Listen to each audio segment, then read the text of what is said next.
So yeah, my doctor said that usually doesn't need to get cut off, but we could burn it. So what can you do? Yeah, I mean, Oh, yeah, we're hey, live. yeah. We're live. Welcome back Uh, to Lost Legacies, everyone. uh. I'm Matt. And I'm Sam. Well, Sam, you know what I watched this weekend? What do you watch this weekend? Prick. So that was a little enthusiastic about that. Let me stand back when I say it. Yeah, please. Prey. Yeah. I know you saw it too. What were your thoughts? I loved it. Best Predator movie. Period. Interesting. Mm-hmm. I gotta think about that. I don't know. I definitely need to watch the first two again. Well, I feel like I just saw the first one recently. Mm. I don't know. Do I think this one's better than the first one? I think for sure it's comparable. Yeah. If it's Mhm. not better, then it is at least comparable to the first one. And I think the whole thing is okay, just everyone, it might be slight spoilers here, okay? If not downright spoiler. We're trying not to get into it too much. But I think that the main thing is like Arnold isn't going to die in Yeah. Predator. Mm-hmm. He's going to win.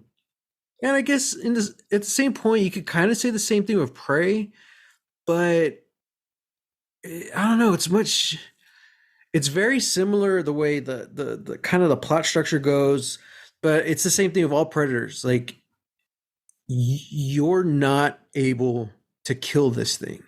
You're just not. The Mm-hmm. only way to defeat the Predator is to outsmart it. So if you're going to survive and outsmart the Predator, you have to adapt. And that's Mm-hmm. where the first two movies, or the first movie and this one, really have a lot in common. Whereas Arnold, like, all his training doesn't do jack for him. All his guys get killed, and nearly Mm-hmm. kills him. He kind of survives almost by accident until he figures out, oh, in the mud. Mm-hmm. Uh, but then he starts using his training differently and he starts adapting and kind of watching. And I kind of feel like the whole movie of Prey was all about that. Mm-hmm. You're following this character who is just she's trying to be a hunter, but she's just not good enough. Yeah. And I'm like, okay, I think this is really cool. And I kind of like the fact too, like, it's implied, and it's kind of the fact of you can't do this because you're a woman, but it was mostly you can't do this just because you're not good enough. And I Yeah. like the way they kind of balance that, because it would have been really easy just to go either way. Mm-hmm. But I like that balance, and you get to see this young girl grow and adapt throughout the whole movie. You see her adapting even before she knows there is a predator. Mm-hmm. So that was cool. I really dug it. Um, it might be better than the first. I'm saying it is, man. Yeah. Like legitimately, I think it is, Mm-hmm. because I watched the first one and the second one Mm-hmm. within like a couple of days of each other, and yeah, like the first one's, let's not mince words. The first one is great. Especially of the time of the era, it is one of the best action movies of the 80s and of the genre. I really wish John McTiernan would direct more action movies now. Mm-hmm. Um, so like, yeah, so there's that. Like, yeah, it's just classic. But in terms of, yeah, like character, story, yeah, there's no way Schwarzenegger isn't walking away from that. Yeah. you Yeah. know and so like that level of mystique is kind of gone. You're just watching all of these dudes die, and you're just like, all right, when's he gonna fight Arnold? you Mm-hmm. know so yeah, like it's just that, like that level of disbelief is already there. It's like, yeah, there's no way Arnold's not walking away from this. So yeah, and it's not really about, there's not really an arc for anybody. I guess it's like, Mm-hmm. Arnold just has to like rely on his know-how and like drop the technology and sort of embrace nature, and all that stuff. It's like, yeah, okay, fine. Hmm. But yeah, I think there's something much more poignant about proving not just to naysayers and to your own family, but also to yourself that you are capable of sustaining yourself and surviving and being able to learn to adapt and cope and grow, both as a person, as a part of a community, and as a hunter. And I think all of that was really cool. I think they knocked it out of the park with that one. Um, yeah, Hmm. yeah, absolutely. Yeah, man. And the music was Um, phenomenal. the music, man. Oh, Oh, it was so good. so good. I've heard of this composer before. Let me see. Let me see what her name is. She is hang on. I believe she's done a lot of the music for the Call of Duty games. Ooh, okay, Sarah Shahakner. okay. Sorry, Sarah. I'm not sure how to say that name. Shockner, maybe. But let me see what else she. Yeah, I haven't seen any of the films she's scored. She has done some work on some pretty good stuff, big stuff. Expendables 2, Iron Man 3. Mm-hmm, Yeah, there's a lot of video games, a lot of Assassin's Creed, which has great music. mm-hmm. She did the last Modern Warfare Call of Duty video game. Oh, okay. All right. Nice, yeah. A very storied career already. Mm-hmm. Yeah. And the variety is just crazy because the Assassin's Creed alone, like they really make the music based on kind of like wherever the game's taking place, like I'm Mm-hmm. looking right here, she did Assassin's Creed Valhalla, which is an amazing soundtrack. I have like that soundtrack and like all the DLCs like saved to my Spotify. Yeah, oh man, that's cool. Oh, she Nice. worked with the guy from Wardruna, one of my favorite music groups, Ooh, very for nice. yeah, Valhalla.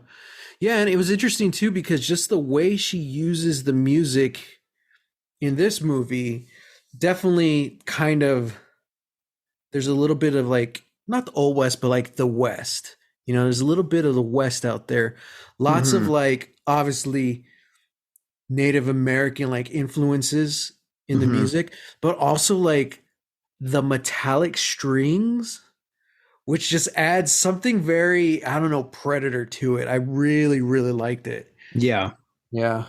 Oh man, we could talk about this movie forever. We might have to do an episode just on this movie, Sam. Exactly. Sam texts me. He's like, "Hey, remember we did that episode on Underwater?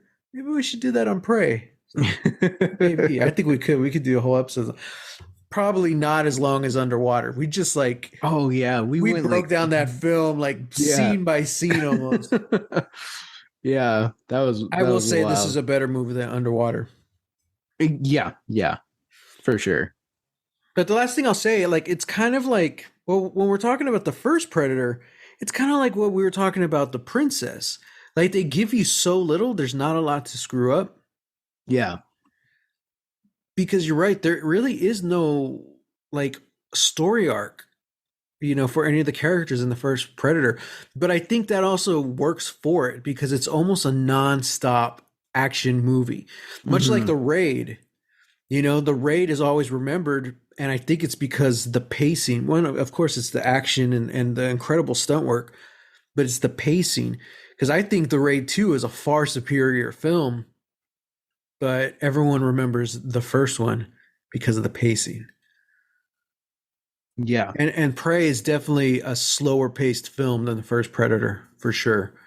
Oh But yeah, yeah. but I think it might be a better movie in general. Also, the Predator was nuts in this one. Like that stunt guy had a lot of fun. Yeah. Yeah, he really did. Yeah. Yeah, and I think yeah, I think is this the best the Predator has ever looked? Probably. It was like I liked its mask it had. Mm-hmm. I I miss the metal mask for sure, but yeah, yeah, he looked pretty badass in this one. yeah, I think my sort of theory is that this is a young hunter. You Mm-hmm. know, he's like this is the first time he's going out because in other Predator movies, like there's like the ship, and sometimes the ship will either like drop them off, or like in Predator 2, Mm-hmm. the ship is like underneath LA. Mm-hmm. Um and so it's kind of like, oh, and there's a bunch of them on the ship. Like I feel like this one's like a young one because he's starting out small, and Mm-hmm. then he's going for like the bigger animals, the bigger prey. Um and I don't know. Also, just the fact that like there's not a lot of like sophisticated technology. He still has like the shoulder cannon, but it's not a laser. It's I like thought that was cool too. the spear tips. Yeah, Yeah, because this is like hundreds of years before the first Predator movie. that's true. But I mean, So yeah, even their technology would be hundreds of years before that. yeah, So yeah. yeah. Yeah, I was surprised by that too. I was like, "Oh, it's not lasers." I'm like, "All Hmm. right. Interesting." And also too like some of the other things that like what was that? Like the little uh what was it? It was almost like a chain bracelet that like Oh cut yeah, stuff off. I'm like, "That's rad." Also the shield. Why the hell have we not seen a predator with that shield before? right. That was so cool, man. Like, Yeah, oh god, yeah. I had fun. Me and Dad are gonna watch it this weekend because he's like, oh, yeah. I think that's one I would really enjoy. I was like, yeah. Oh, and let's just supposed to say right now, both Sam and I both watched the Comanche version Yes. because it was filmed in English, but they went back and redubbed it in original Comanche language. Hmm. And shout out to my friend Joanna Delane, who was one of the dubbers for the Comanche. But enough of that, because we got another really rad lost episode to talk about. Hmm. So today we're talking about season 3, episode 19, The Brig. Unable to murder his father, Locke cons Sawyer into doing the job for him. All right, man, jump in. What are your thoughts? Fantastic episode. This is lost right here, just like the storytelling conventions that like, and the leaps and bounds that we have to go through in order to just like start getting to, like the simple fact that like, oh man, like there's a person that we have known in somebody else's flashback who like we come to loathe this person, we absolutely hate this person, and then we slowly realize through the course of this episode that person has also messed up somebody else's life, somebody that we know. Such a good twist, you know. I think my only gripe with this episode was how I don't even remember his name, but how Locke's dad is written. Uh, Interesting. Okay. because there's a lot of it where he feels like this dude's a prisoner. This dude literally just transported to this island and supposedly transported to this island, and he's still like, I'm above this. Like John doesn't have the balls or whatever. Or sorry, he doesn't have the spine, to kill me and all this stuff. It's Mm-hmm. like, dude, if I was, you know, teleported from a car I was driving and then automatically like ended up in a bunker with a burlap sack over my face, I wouldn't be big talking at all. I would, I'm just like yeah, like there's like he just feels like too overconfident and too cocky for the situation that he's in. And he only really loses it once like Sawyer is in the room with him. And as he realizes what he's done to Sawyer, like that's just like, and that's just me personally, how I feel, about about it, because otherwise I still think it's a great performance and I think it's a great episode. Yeah, I mean, I gotta disagree, man. I actually love that about this character Mm, because no, even in the room with Sawyer, he doesn't stop. hmm He goes all the way to the end. This is Sawyer. This is the con man. And that's what I really, really dug about it. Like here he is in this whole world. He even thinks he's in hell, but like he's still going. And like that's just how effed up this guy is. And I hmm absolutely loved it because like I there's a part of me that wants to see the villains like suffer or learn their lesson or realize they were wrong. But when they don't, when they just go full force into oblivion, there's just something so powerful about that. Like nothing in this world is gonna shape or shake this guy. hmm And I love that because to me that is just pure evil. You could say hmm what you want about Ben. Like we don't really know what his motivations are. We were even saying like we don't really know why he instills such fear and also like loyalty amongst the others. But this guy, the real Sawyer, that's just evil, man. hmm And and look, we try not to get political on the show, but we have in the past. And if you've hmm been listening to the show, you know what our feelings are. So much of this performance reminded me of Trump. Yeah.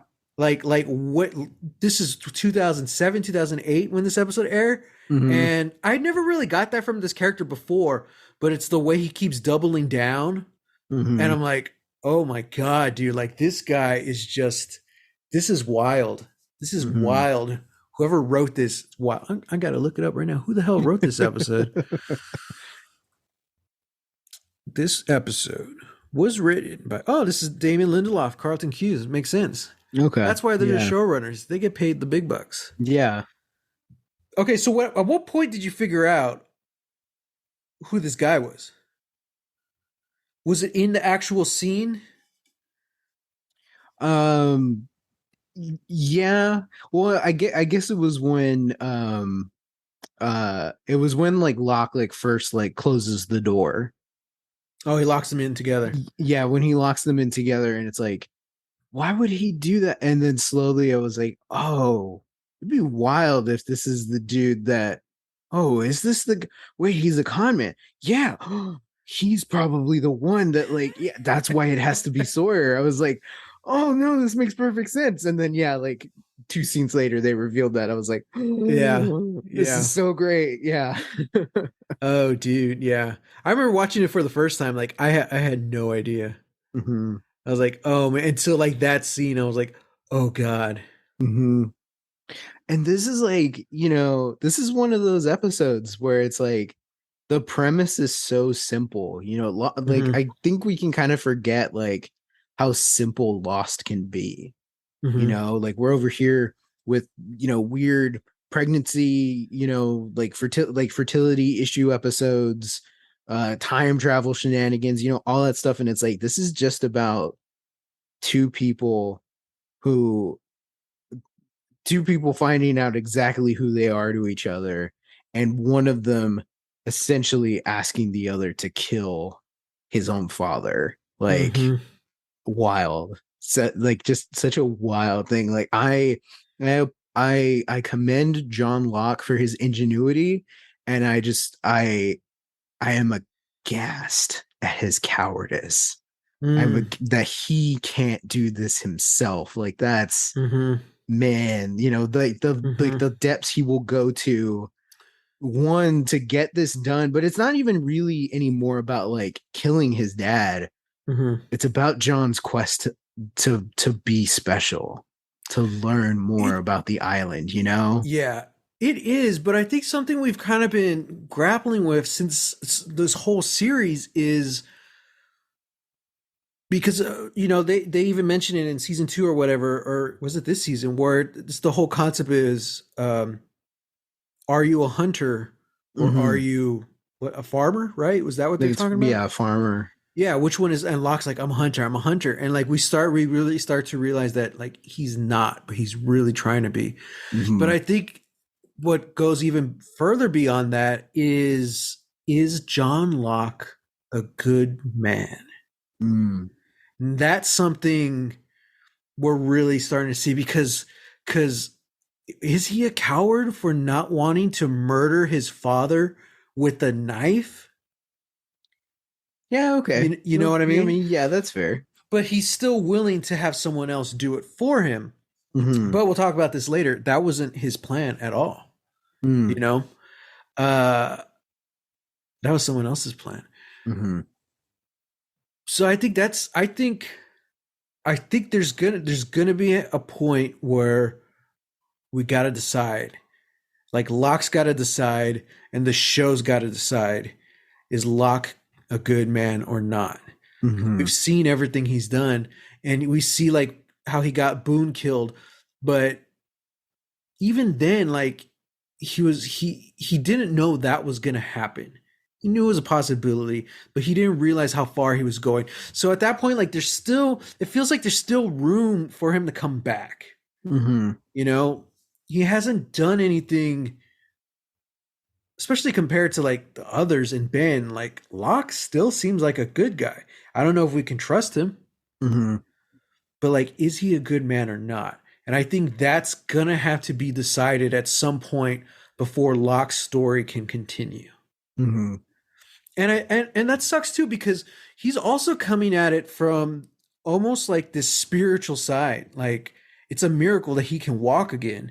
He is quote unquote looked into the heart of the island and what he saw was beautiful. Hmm. And whatever that was wasn't the smoke monster though. We know that. Yeah. But in order to go on, in order to get answers, he needs to murder his father. So I don't know, don't you think there's something about that just that kind of taints it? Yeah. You know, Yeah. if that is what you're looking for, and I don't know, maybe that's where Ben's getting it wrong. Maybe not. So let's get into that because I did like as soon as it started, like flashback 8 days earlier, I was like, yes, okay, all the flashes are on the island. I Hmm. love that. I love that. Hmm. But More of that, please. yeah, yeah, exactly. But essentially, Richard has a talk with Locke that says that where he's telling him that like, look, a plane crashed on this island, and when everyone found out that there was a man on that plane who was crippled, but once he got here, he could walk again. That meant he was special. And Ben doesn't want anyone thinking that he's special. Hmm. So instantly, I'm like, ooh, I'm getting like Civil War vibes here. You know, Richard's not really. All we've really seen of Richard is like really flashbacks with Juliet, where he like Hmm. recruits her, and then kind of is almost like Ben's like kind of right hand almost. You know, for a A while it seemed little like it bit. was Yeah. Tom, but like Richard's kind of stepped in. So Yeah. like it's gonna be interesting to see like what's Richard's actual job here, because he straight up tells Locke that like Ben's having us waste time on what's he say, like the little things like infertility and stuff like that. Yeah. And I was like, huh, okay, so what's Richard's goal then? Hmm. But yeah, that basically sets up this whole Locke and Ben have always butted heads, but that sounds like something more like they're looking for something in Locke, Hmm. almost like a leader. Maybe that's where Ben's getting it wrong. You know, Yeah, you need to prove maybe. yourself in blood to us, and it's like, oh, I don't know. Hmm. This is this is interesting, and it's so. Of course, we're getting now because we're so close to the end of the season. I know. I know. I can't even tell you what else happened in the episode. It was just so good. I know. Oh, we did see Cindy and the kids again. Yeah. They don't seem brainwashed. At least Cindy didn't. Yeah, Cindy really doesn't. Like she seems, like It just kind of felt she's like, there. yeah, she just seemed like a believer, you know? Yeah. Oh, man. Yeah. Jeez. I will say, we kind of skipped over the fact that Richard says that the only reason why Ben asked Locke to kill his dad like so openly and publicly was to embarrass him. Oh yeah, because he said Ben knew Locke wouldn't be able to do it, Mm-hmm. and Mm-hmm. that's why he wanted to embarrass him. Because he doesn't Mm-hmm. want anyone thinking that Locke is special. Yeah. Yeah. Oh, Very very cult like, oh, very. you know. And like, yeah, what do we expect from, somebody who was born on this island? You Mm-hmm. know? Mm-hmm. Yeah. Yeah, definitely like spoiled only child syndrome. Oh, definitely. Yeah. I'm kind of curious, like going forward, like is Locke gonna say he killed his father, or is he gonna admit he had someone else do it? Because you gotta admit that's a pretty boss move. He's like, I didn't kill him, but I essentially I had someone else do it. Mm-hmm. Like the fact that he orchestrated, anyone can stab anyone. Mm-hmm. It's just, are you willing to cross the line? But to orchestrate it so someone else does the job for you, Mm-hmm. that is intelligence. That's intelligence. Ye- Also, that feels like a very Ben thing to do. That feels like a right. very other thing to do. Yeah. It's like, I need this one person dead. I Mm-hmm. can't do it. But I Mm-hmm. think by the end of the conversation, you'll do it for me. It's like, ooh, Yeah. interesting. Yeah. I was Yeah. like, oh, Yeah. dude. Oh man. Mm-hmm. Also very cult like as well. Yes, yes, We'll see. indeed. Maybe no Mm-hmm. one's good in this show. I don't know. I was gonna Oh, say, well, Hurley, maybe? Hurley's Yeah, good. he's gotta be good. Yeah. Man. Rose is good. Yeah, we haven't seen her at all this season.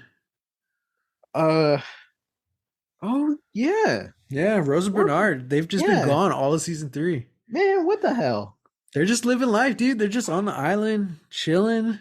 That's the story I want, but I want to see that, Yeah, We're gonna have staying out of everyone's like business. this big, penultimate episode where, Mm-hmm. like, I just killed, the man who made me, and I killed Locke's dad. And then we Mm-hmm. cut to Sam and Matt having a beach day, just eating a Mm-hmm.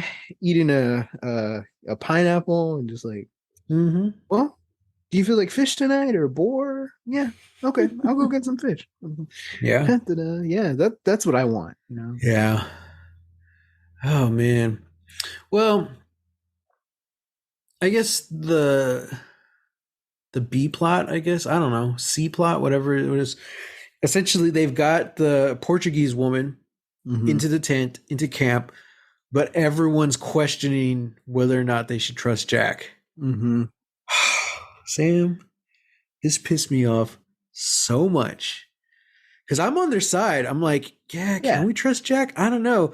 And then I'm jumping ahead. They basically tell Saeed, which I thought we Mm-hmm. need someone we can trust. So they go to Saeed, which is great because we haven't seen him for a few episodes. I So know. so he goes, he talks to her. He finds out that she has like the sat phone or whatever that is, and I'm like, Mm-hmm. okay. And then Kate accidentally finds out. So they're like, okay, we're gonna tell you, Man. but you can't tell Jack. Mm-hmm. So what does she do? She goes and She. tells Jack. Uh-huh. But honestly, I feel like in the long run, that's kind of the best thing because they need to know where Jack's loyalties lie. Like, you can't just keep distrusting him. Like, they need to know for a fact, like, what's up with Jack. You know what I mean? Mm-hmm. So if it wasn't this, it's going to be something else. We got to find out what's going on with him. Mm-hmm. So Kate tells Jack, and then right in front of Kate's face, Sam, right in front of her face, Juliet's like, Jack, we should tell her. No, not yet. Jack, I think it's really time. No, Juliet, not yet. Like, what? What are you doing? What are you planning? Uh-huh. Are you Mm-hmm. actually on our side? Like, this kind of goes back to the whole thing that happened earlier, like, at least I feel like Jack was kind of in the right then, and it was more on Kate. Like, he's really doing the best thing he thinks possible to escape and to get everyone help. But Mm-hmm. Kate keeps messing it up. Now Jack's messing it up. Like, dude, you gotta be open with us, man, because nobody trusts you. Whatever you're planning, it's not gonna work if nobody trusts you. Yeah.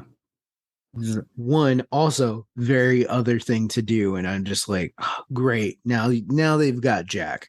Yeah. Fantastic. But also like Jack's so unwilling to listen, to anybody say it's like it's because we don't trust you, Jack. You Yeah. know? He doesn't get that him being with the others alone for even a week, however long he was there, Hmm. is enough to have everybody here just be like, dude, what happened? You know, Hmm. and the fact that Juliet's there, Hmm. and they're just and Jack is just like, no, no, like, Hmm. like I want to shake his little head. I want to shake his Hmm. little Funko Pop head and just be like, no, Jack, listen to me, Jackson. No. Yeah. And I'm glad like Kate actually tells him that too. Like your own friends like don't trust you. Mm-hmm. And I'm like, yeah, man, you got to hear it. Like Mm-hmm. it's crazy. Ah, Mm-hmm.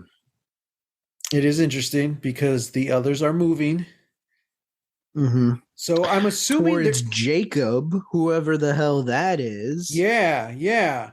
And apparently, okay, so they're not going back to the little island because apparently they could get there like on the boat within a day or something. Mm-hmm. That's what it seemed like. Uh they left their little suburb, Compound. their little neighborhood. Yeah. So where are they going? I don't know. Man, I don't know. He tells Locke that it's a new place. Well, technically an old place. Hmm. Probably has something to do with whoever was there before. I don't know. Is this Hmm. going to tie into the statue that only has 3 feet?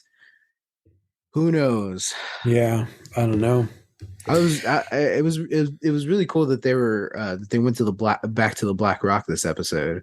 Oh yeah, dude, that set is amazing. Yeah, yeah, that was really cool. I hope we keep coming back to sets like that, you know? Yeah, yeah, me too.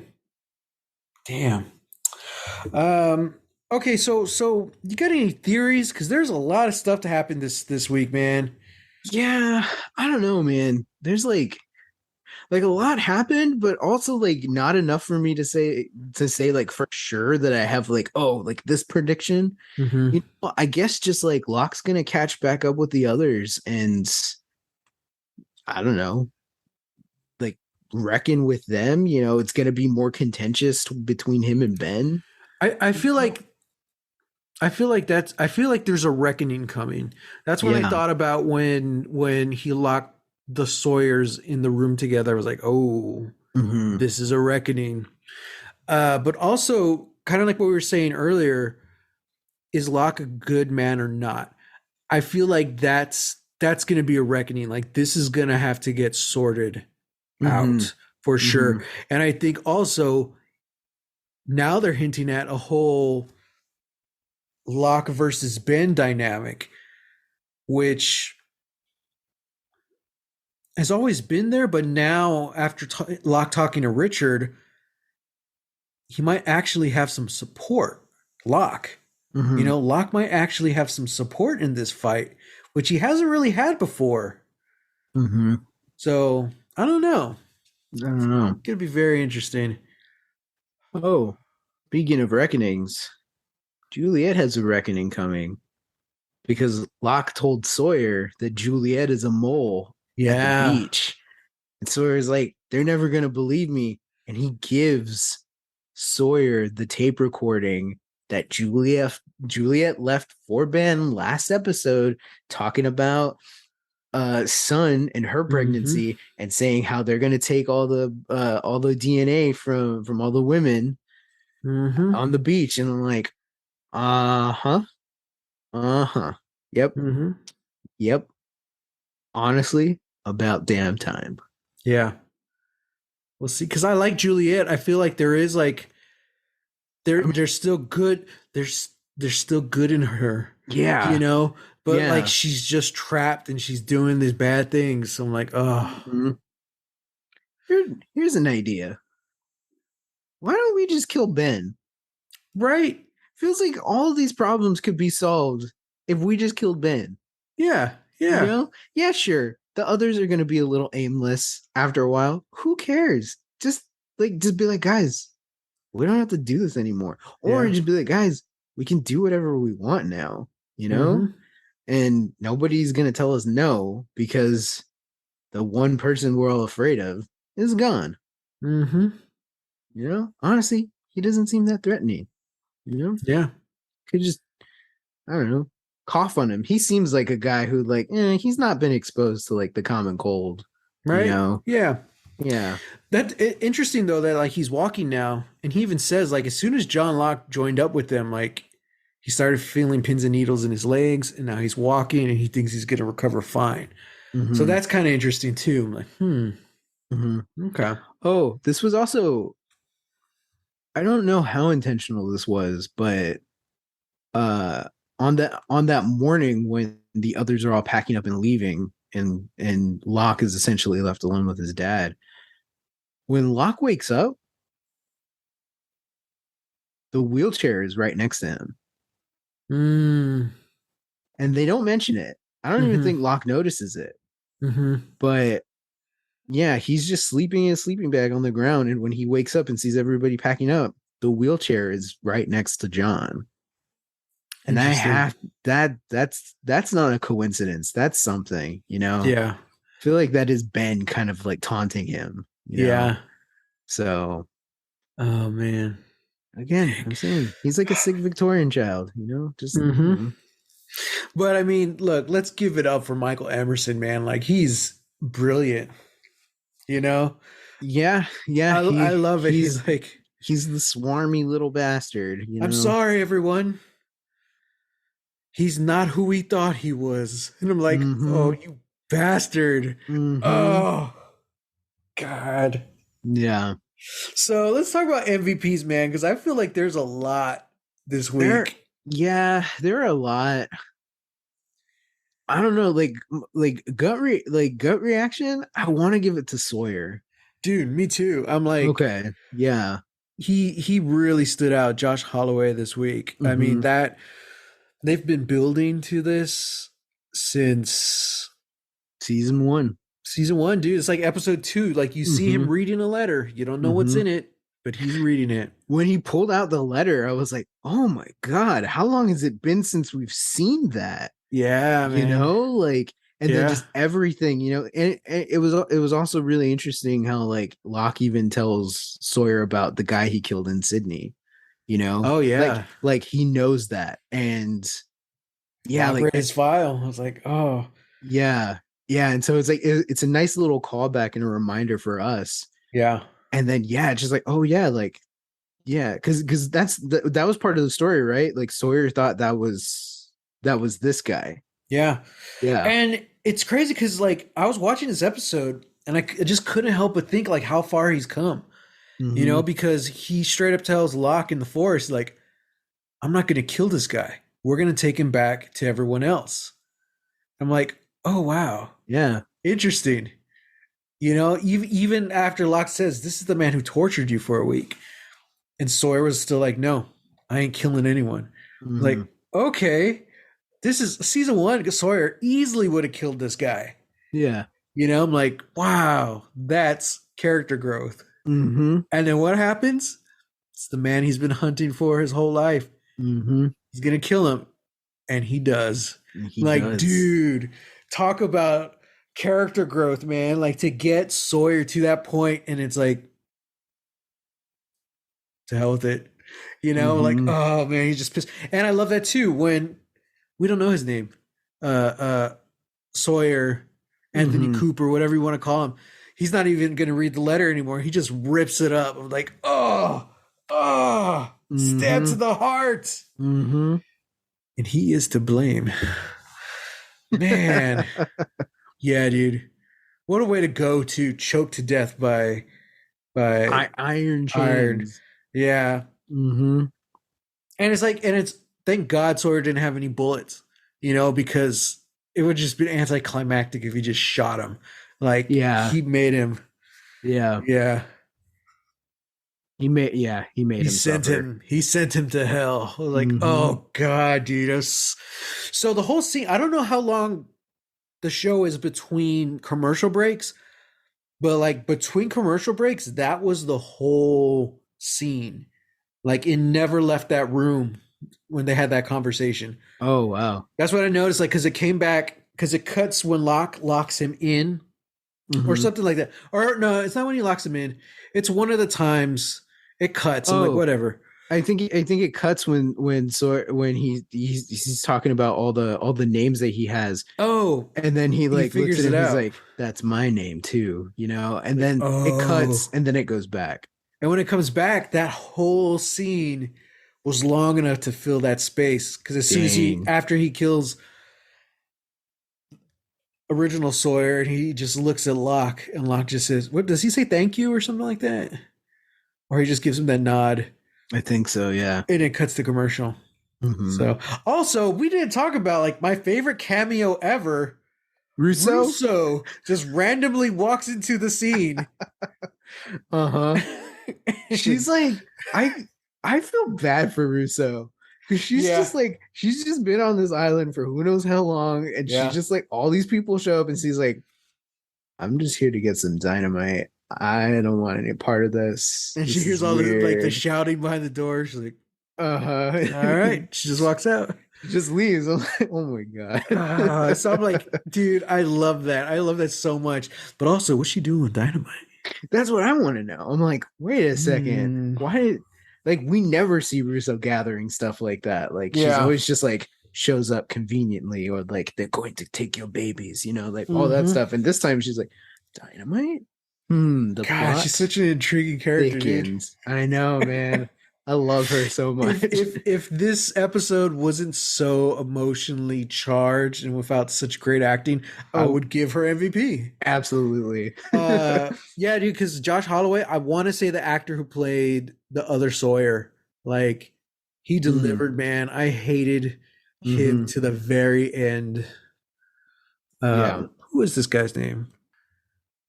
Kevin Ty. All right, Kevin Ty, I'll give it to you. Great job. You play an asshole very well. But everyone, like Terry O'Quinn did great. Michael Emerson did great. Yeah, Yeah. Yeah. Just a stacked episode of great performances. yeah, um, yeah. And we'll see. Hopefully, we get more. We're in the end game now, Sam. Kind of. I mean, I Matthew think we only Strange. we only have 3 episodes left this season. Mm-hmm. Which begins with next week, season 3, episode 20, The Man Behind the Curtain. Mm. As the survivors confront Jack and Juliet, Locke sets out to finally get some answers. Oh boy. Oh boy, we'll see, man. Mm-hmm. It's ramping up to the season finale. And Mm-hmm. we've already been through 2 of them, Sam. You know it's going to be big somehow. Oh yeah. Oh yeah. I'm just kind of trying to wrap my head around like how, you know? Yeah. Well, Um what do you think we need to wrap up before the season ends? uh okay, we gotta get this like Jack Juliet thing situated, like that's pretty big. What's he There, doing, or what did they yeah, do to him? Yeah. yeah, like that.